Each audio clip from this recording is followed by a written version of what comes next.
going on, guys? Welcome back to another episode of Coffee and Van Chats. I'm sitting with Lily Williams. How are you doing, Lily? I'm doing great. How are you, John? Good. So, Lily is a part of Rally, and she is a part of the women's team pursuit team, and is current world champion in the team pursuit, which is pretty nuts to think about, being that she got on the track just last year. So, Lily, let's dive into it. Like, you're pretty new to the sport, wouldn't you say? Like, I would say. Yeah, I'm finally reaching a threshold where I feel like I'm about to not be new in the sport anymore, but I'm still kind of new in the sport. Well, it's weird to say because, I also did a podcast with Kelsey Mitchell, who's a world record holder. She's real new. She's real new to the sport. And then now I'm doing a podcast with a world champion who's also new to the sport. So where did it all start? Why cycling? And how did you end up as a world champion? Yeah. I'm new to the sport, but I was a runner for like 10 years before. I ran D1 in college, cross country and track and field. And I was a 1500 meter specialist. The 800 was kind of too short and anything longer was kind of too long. So I'm very, I've been working on that 4-minute effort for a really long time. So it was a pretty natural, at least physically, progression from running to cycling, and then specifically from cycling to the team pursuit. But yeah, pretty much was just super burned out after college. I graduated my undergrad in 2016 and went to graduate school in Chicago for a year in 2017. I was like, oh, well, I'm not running 70 miles a week anymore. I'm not spending 15 hours of my life training. I'm not like in the super hard undergraduate program, so I'll get a job. And I started working at a bike shop. And it all kind of just went from there. Got my first bikes. I really started in cyclocross. So I did a season of amateur cross in the US or in Chicago, and then rode 2 seasons for the Pony Shop, which is a super big cyclocross shop out of Chicago. And then in 2018, I signed my first pro contract on the road. In late 2018, early 2019, I got on the track for the first time. Yeah, and here we are. Yeah, and so how did you even get reached out for the track? Like, how did that come about? Because I know that was pretty unorthodox, like how it all came to fruition. I think I don't know if she remembers this, but I think Chloe somehow got in touch with me. Really? I don't know how. Yeah. I have 3 texts from Chloe on my phone because everyone uses WhatsApp or Instagram now. And one of them is something random. And then the one before is this long message from Chloe, hey, I gave your contact info to Gary. Maybe you should come try the track sometime if you like it. And that would have been in mid 2018. Yeah. And then I had this whole cross season planned. I couldn't skip it. I had funding secured and sponsors to, fulfill obligations to, and talked to Gary, and he was like, okay, we'll bring you in after the cross season. And so I came to the Springs, from Louisville cross nats. I think I went home for a day and then flew to the Springs and did all the testing and got on the track for the first time. And technique was pretty shit, but the power numbers were good. So I came back for a couple one-on-one camps early on before racing with you in Lima last summer. Yeah, and it's not like you just kind of fell into the program. I think a lot of people think that somebody's fast on the road and they just get pulled out, and then they just get thrown into races. But I think you were coming up here, and before I even met you, you were doing one-on-one individual camps, working on every bit of technique that you possibly could to figure this out in time. Yeah, obviously the goal would have been to try to fill a spot on the team for Tokyo. Yeah. So the turnaround was expected to be really, really quick. So I did a lot of one-on-one stuff really early on. Probably came here for 3 or 4 weeks, week-long camps before road, or I guess before May of 2019. So it was quite a bit. And then, my road season kind of suffered because of it. So I was taking a big gamble. I was like, hey, I don't even know if I'm going to be good at this. I don't know if I'm going to like it. But I kind of just came all in, and it's worked out pretty well. Yeah. So when you say your road season suffered, what do you mean by that? Do you think that you just didn't have the volume, or it was just the intensity was just too high, or mixture? Yeah, I think it was more of a volume thing. Because instead of going home between road races and doing like volume blocks at home and climbing and doing whatnot, I like lived in Asheville at the time in North Carolina. I would be coming here and doing track stuff and standing starts and flying 500s, which obviously, like I was doing well in crits, but I was struggling in races that I had not struggled in before on the road. Yeah, and so you made a bit of a leap this year. I mean, besides winning the World Championships, but also signing to Rally. What's that kind of been like? I mean, like transforming into Rally, as far as like support for your career, and what's it kind of been like just with COVID? Because everybody's kind of uncertain right now, but it seems that Rally's probably the only stable team around. Yeah, it's really stable. And I think it's easy to forget that when you like don't have racing and you're in women's cycling, which isn't particularly lucrative. But having a team that supports you, a team that supported me going over to Europe, a team that's paid all of us through all of this, even though, you know, I did 3 races. The most people did was like 6 races. So it's been amazing. I mean, the service course is in Golden too. So like equipment and all that is completely covered all the time. I can just go up there and get anything that I need. Really open lines of communication among all the staff and all the riders. So there's lots of feedback given both ways about like how we're fulfilling all our obligations. And then on the other hand, like what we need from them in order to train and race well, like at the level we're expected to race at. So all things considered, it's been awesome. I mean, I've never trained this much. So in some ways it's been like kind of a nice summer, and you know, we're heading into the winter now, but just from a pure like logistical perspective, I think it's gonna pay dividends next summer. We'll see. Yeah, and I mean, like pretty much right before the country went on lockdown, you had like just won a world title. So has it kind of even sunk in for you that you're a world champion? And like, did you expect that going in? What was it, Berlin? Yeah, it's hard to say, right? I mean, I think everyone knew the team would do well. Mm-hmm. Like that was just, there are like very few times in my life when I've been very confident going into something.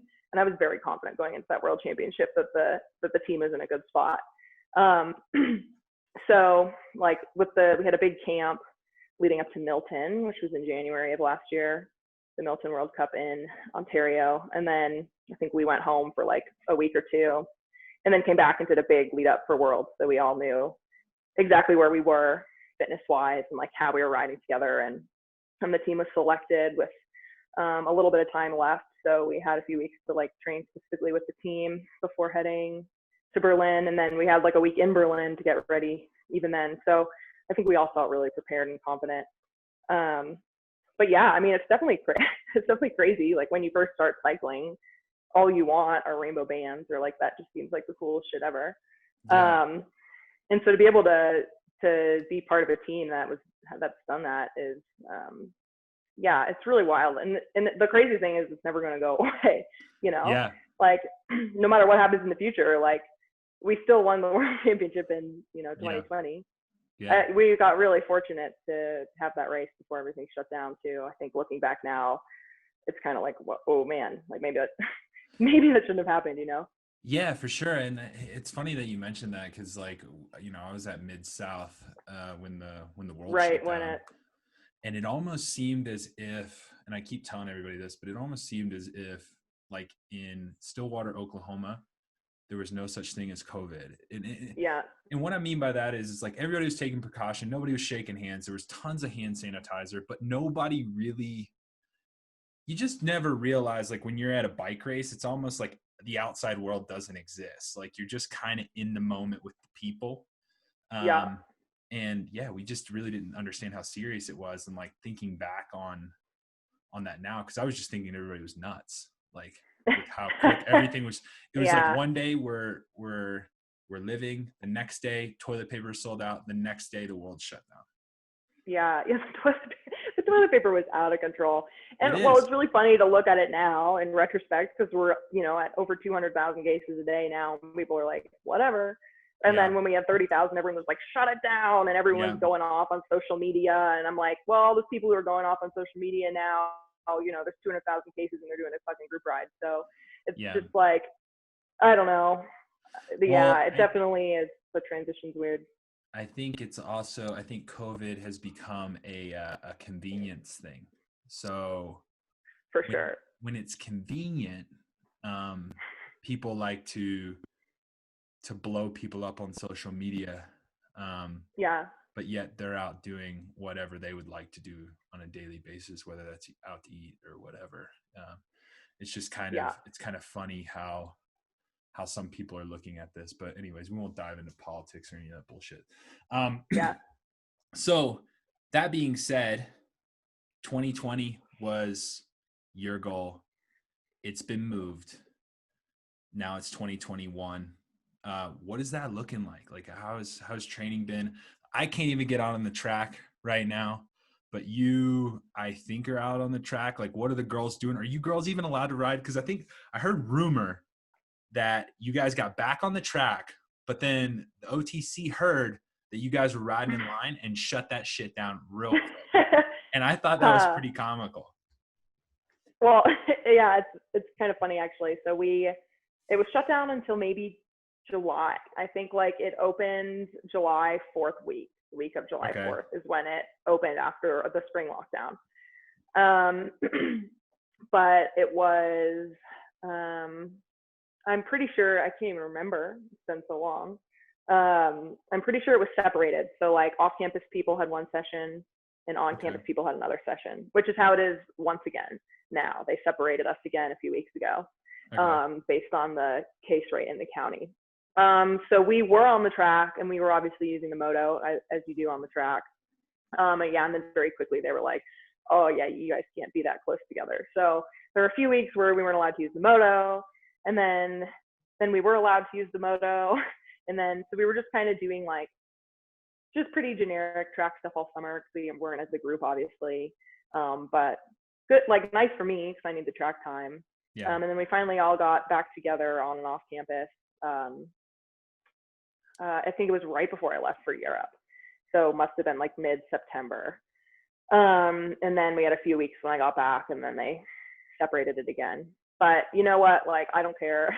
They have an exemption from the county to stay open because there has been an outbreak at the OTC and there's like a strict protocol in place for like using the facilities and all that.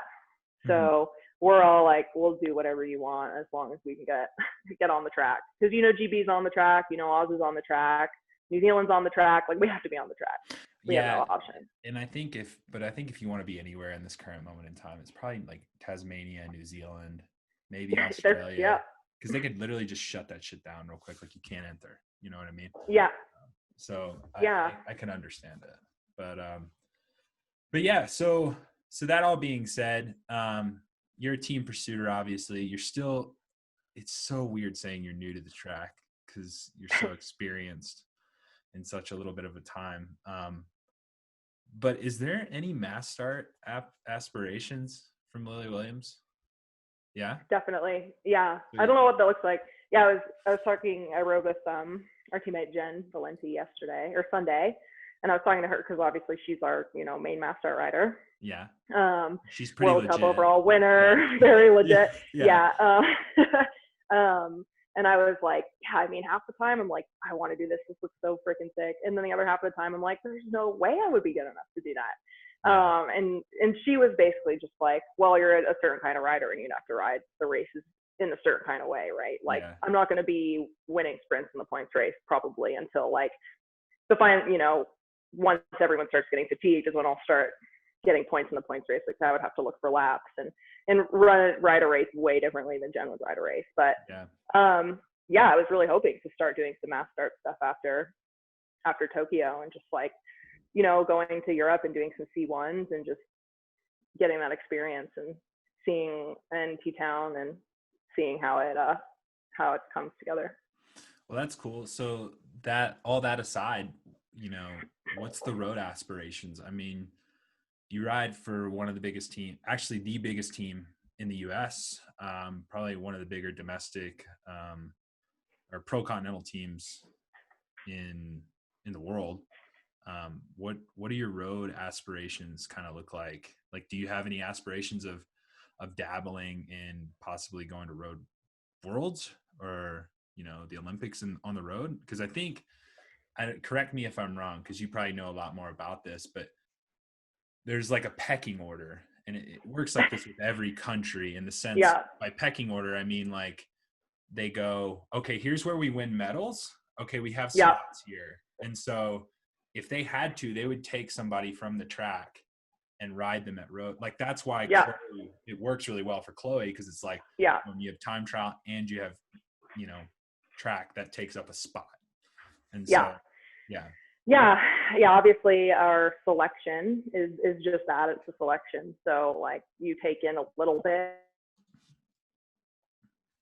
That being said, like, I can get over stuff, climbs, but I don't like to climb. I don't like to climb. I'm not going to pretend I like to climb. Like, I'm going to focus on what I'm good at, and then, work as hard as I can to like mitigate damage in the climbing department. And I kind of see track as like all of the fun part of road, but without racing for 4 hours. You know what I mean? Yeah. That being said, I think I'm like 100% built like a classic specialist. And we were just over there. I'm not going to do well at the Giro, and that doesn't bother me. Like, I don't want to do well at the Giro. I don't want to go to the Giro. I definitely want to go back and do Paris-Roubaix and Flanders, and, we just get Wevelgem and all the races that are normally in the spring, the 1 days, the technical races and the random, like, non-road stuff. So yeah, I 100% have aspirations to get to Europe and be on a European team and race in Europe. Obviously during an Olympic year when I'm just doing track, it's going to be really challenging to like split my time and make sure I stay safe and all that. So I wish I could give more to Rally this year, but they're obviously very understanding, and like having people who are selected for the Olympics looks good for them. So making that my priority is helpful for me either way. But yeah, it's nice because Rally does a split calendar. It's a North American team, so I'm on a team with English speakers and people I know and staff that I can communicate with, and all of those resources, healthcare here in the US, all that good stuff. But we get to go over and do races in Europe. And TIBCO's the same way. So there's definitely a small but good North American contingent that's like helping riders progress from here to there. So it's a good spot to be right now. Right on. And not to get morbid, not to get dark, but there's been rumor that people don't think the Olympics are going to happen for 2021. Like, what's kind of your thought? I know you all of you girls and Gavin and Hedge and Holloway and all those guys, you guys are training really hard, like as if nothing's going on. But what's your thoughts? Like, your personal opinion, like, what do you think is going to happen? And then, how are you getting through this? Like, how are you handling this? I mean, you just moved here to the Springs. Like, I know it's a loaded question, but yeah. I mean, it's certainly possible, right? We've seen that literally anything is possible this year. Yeah. And for me, it's like, all you can do is expect it to happen. Mm-hmm. And if it doesn't happen, like, I don't see any of this as wasted time. It's definitely been development in my cycling career. It's introduced me to Sutto, who's like #1 guy in the world, he is just everything about Gary. Like, I don't know if people come here to do track. I think they come here to race and ride for Sutto. At least that's what I did. Funny. I was like, it's funny that you mentioned that, because we had Magnus on here, and like we've had a few people on the podcast mention Sutton, and I would love to get him on the podcast, but I feel like he'd just like, yep, okay, bye, and he would just get out and just like walk out. So it'd be like a 10-second podcast, because he would just want to rush and get off it and get to. But that's all you need. Yeah, that's all you need. That's all the content you need. Yeah, big one. Yeah.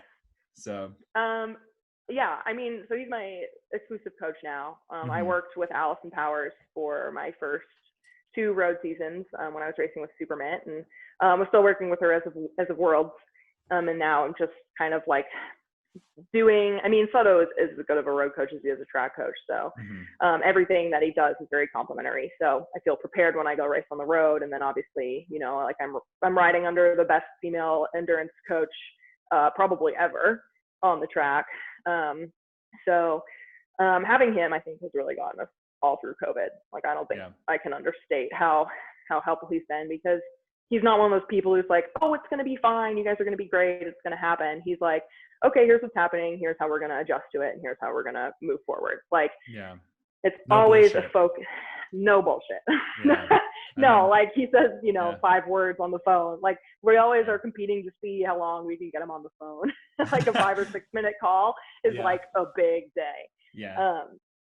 So I think that's really kept us through. But at the end of the day, like, I was talking to Gavin about this the other day. I want to go to the Olympics. I want to go to the Olympics. I want to be part of the team that wins a gold medal. But it's not the only thing I want from the sport. Like, I want to race on the road. I want to live in Europe. I want to just do it as long as I can, because, I mean, it's obviously kind of a hard lifestyle, and, you know, you crash and you get hurt and you don't make any money, and you're foregoing your education and all of, like, the more lucrative job opportunities you could probably earn, and all of that, like, especially here in the US, I think it's pretty challenging. But at the end of the day, like, I'd never traveled out of the country before I started cycling, and now I've been to, you know, like, Belgium, the Netherlands, Peru, Bolivia, Austria, like, all these places, and I would never have gone probably to those places if I had just matriculated out of school and started working somewhere. So there's a lot to be said for it, and I think that even if the Olympics doesn't happen, it's still, like, what I want to be doing. No, and that's inspirational. And I really wanted to get, like, a pro's perspective, because I think this is a beautiful time, as morbid as that sounds, in the sense of that we're all kind of on the same level. Like, we're all dealing with the same issues. Like, just because you can't go to the Grand Fondo, you can't go to the Olympics. Like, and I know those are 2 different, you know, events, but to some people that Grand Fondo is their Olympics, you know, and it's wild to think about. It's crazy to kind of sit down and think about. But to kind of get off the morbidness, let's dive into the women's team pursuit. We've traveled together. We know that we get lucky enough to room with our favorite roommates. And so I gotta know who, if you're getting roomed with somebody, who is it? Who do you want to be roomed with, and why? I'll be honest, I will room with whoever tolerates my snoring. It's like a very unfortunate something. Is like,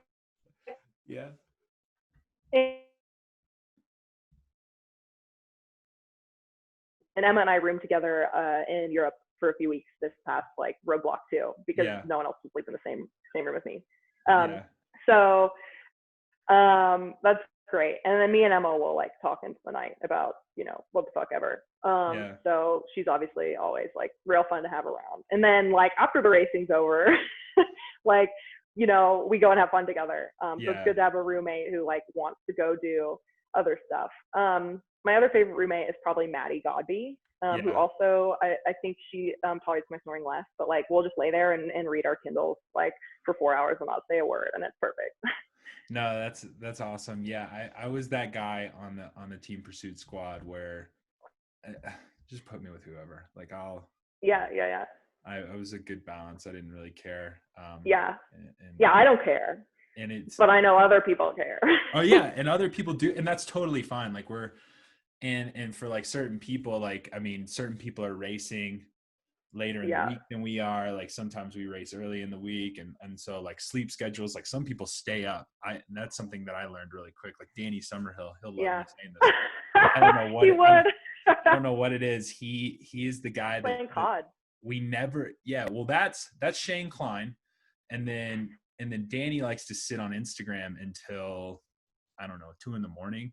But I've never actually really roomed with Danny. I just heard the stories.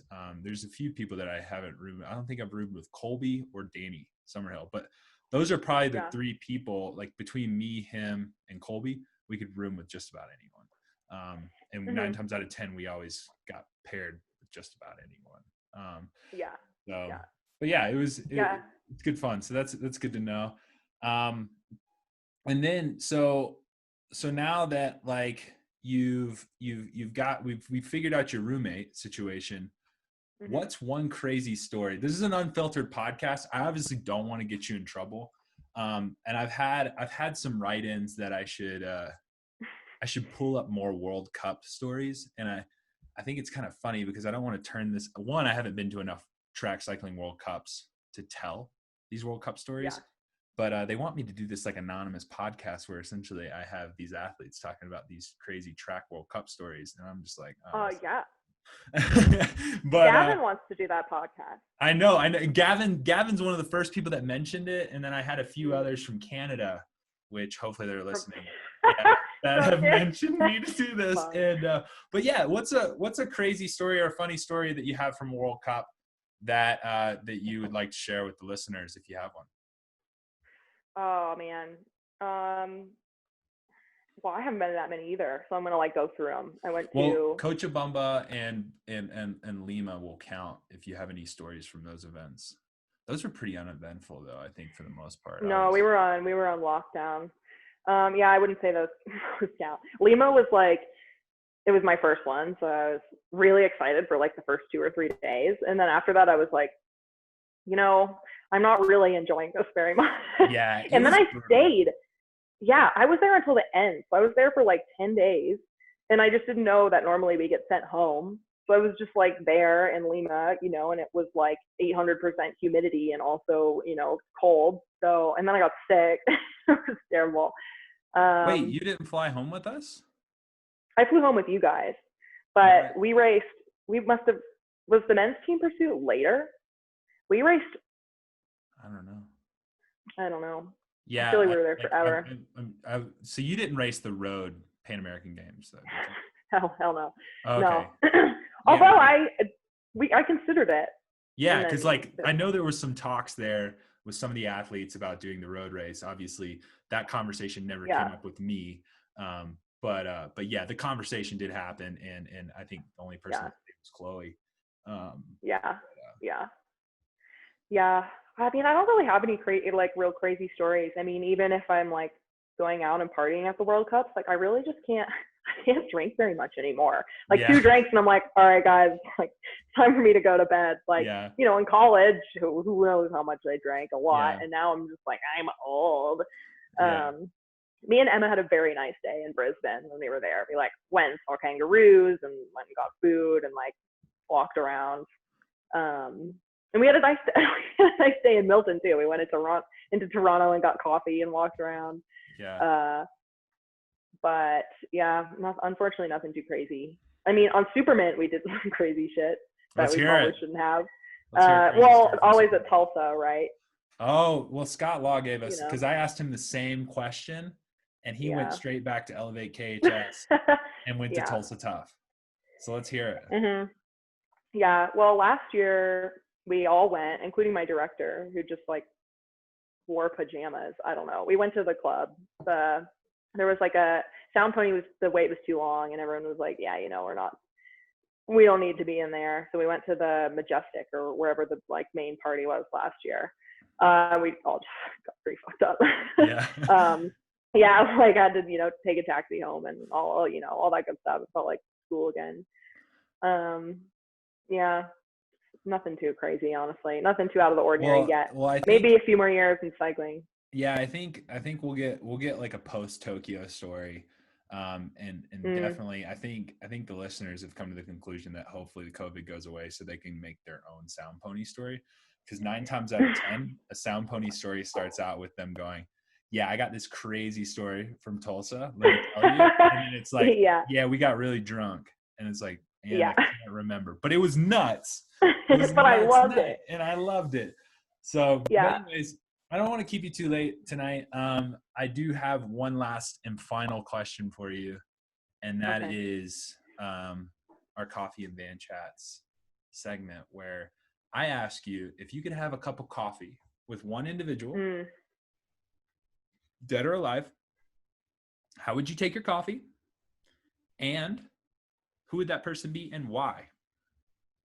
So I probably get, well, it depends on the time of day, of course, and it depends on the weather. If I'm going out for a coffee and it's a cloudy day, I'm definitely going to get a milk drink. Okay. But if I'm, I'm not super into fancy pour over, so it's rare that I would get a pour over. I'd probably get an Americano or something if it's like a not cloudy day, something a little lighter than a milk drink. Man, I mean, that's a good question. It wouldn't be an athlete. Like, I talk to enough athletes and I'm in this all the time anyway, so I'm like not that interested in that. It'd probably be a musician or a music artist. Like the one that comes to mind first, because I was looking at her Instagram today, is probably Grimes. She's the girl who has a child with Elon Musk. And obviously she's been like a little, like she's a super cool, like electronic artist from Vancouver. And she's all about like, smash the patriarchy and all, a lot of like really good social justice stuff. And then there was some backlash when she got with Elon Musk, because obviously, his company exploits people all over the world, but she's just cool. She's just cool. Like, she's got good style. She makes great music. She doesn't give a fuck. So probably her. But I did see her live once, and she was a bit frenetic. So I don't know if like we would really end up actually talking about anything. I don't know if she would take well to coffee either, but well, I mean, and that's another thing. Like, if you have to, like, if it has to be a beer, it's a beer. It's okay. It could be a beer. Mixed with whatever. And that's what I've found with this question. It always is like, well, I don't know if that individual would want coffee. It's like, I think they might want a scotch or they might want a beer or whatever.